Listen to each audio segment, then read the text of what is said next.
Bonjour et bienvenue dans cette capsule des géographies qui va vous rappeler quelques acquis du collège. Cette capsule s'insère dans le cours intitulé Territoires, populations et développement, quels défis? Nous abordons ici la première partie, c'est-à-dire les dynamiques démographiques, un enjeu quel que soit le territoire. Dans cette première partie, un paragraphe consacré au peuplement inégal, c'est justement le thème de cette petite vidéo. Alors un document tout d'abord, la carte de la répartition de la population mondiale en 2016. Il s'agit d'un planisphère, d'une carte à points, et l'examen de ce planisphère fait apparaître les foyers de population à l'échelle mondiale. Qu'est-ce qu'un foyer de population? Il s'agit du lieu de vie d'une population nombreuse et concentrée. Parmi ces foyers de population, on constate trois foyers de population qu'on qualifiera de majeurs, c'est-à-dire les lieux où la population est la plus nombreuse. Ce sont également les lieux où la concentration de la population est la plus ancienne, puisqu'on constate l'accumulation des hommes et des femmes depuis l'Antiquité. Alors tout d'abord, il s'agit de l'Asie orientale, avec 2 milliards d'habitants, puis l'Asie du Sud, avec 1600 millions d'habitants, et enfin l'Europe, avec 800 millions d'habitants. À eux trois, ces foyers de population majeurs concentrent 2/3 de la population mondiale sur 10% des terres émergées. À côté de ces foyers de population majeurs, il existe également des foyers de population secondaires. On les nomme ainsi car elles sont moins peuplées. C'est notamment dû au fait qu'ils sont apparus plus récemment. Notons tout d'abord le golfe de Guinée avec 220 millions d'habitants, puis le nord-est américain avec 140 millions, et enfin le sud-est du Brésil avec 110 millions d'habitants. À côté de ces lieux de population très concentrés, nous voyons aussi l'existence de déserts humains. Un désert humain, c'est un lieu où la densité est très faible, c'est-à-dire des espaces presque vides d'hommes et de femmes.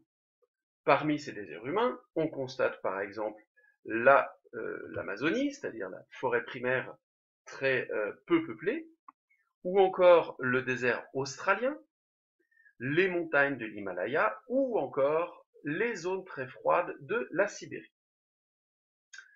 Si nous faisons le bilan, on peut donc noter sur le cahier la répartition très irrégulière de cette population mondiale, avec les foyers de population majeurs, les foyers de population secondaires, et enfin les déserts humains. Alors pourquoi cette localisation? Comment se fait-il que cette répartition soit si inégale? On peut noter tout d'abord que cette répartition est due à des facteurs naturels. En effet, le climat, tempéré ou tropical, est favorable à l'implantation humaine, contrairement aux zones froides. Le relief, peu élevé, c'est-à-dire les plaines, sont également des facteurs propices à l'implantation humaine, au contraire des montagnes, surtout si elles sont pentues.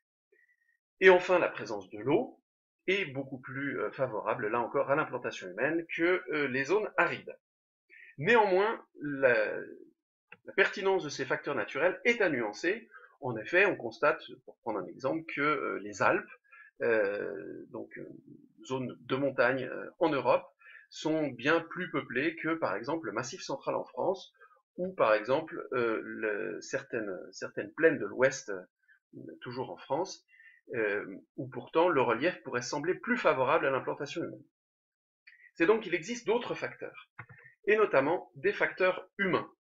Les migrations, par exemple, si l'on prend le continent américain, on constate que la colonisation européenne, le trafic d'esclaves africains, ou encore les mouvements migratoires du 19e et du 20e siècle expliquent que le continent américain ait surtout été peuplé d'abord par l'Est, puisque c'est là qu'arrivaient les migrants européens, puis les esclaves africains, et dans une moindre mesure par l'Ouest, avec le développement de l'immigration issue d'Asie.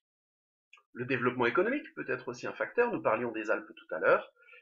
Les Alpes sont depuis le Moyen-Âge en Europe traversées de nombreuses caravanes de marchands, et cela explique que les vallées alpines soient relativement peuplées par rapport à l'ouest de la France qui était moins sillonné par les marchands à cette époque.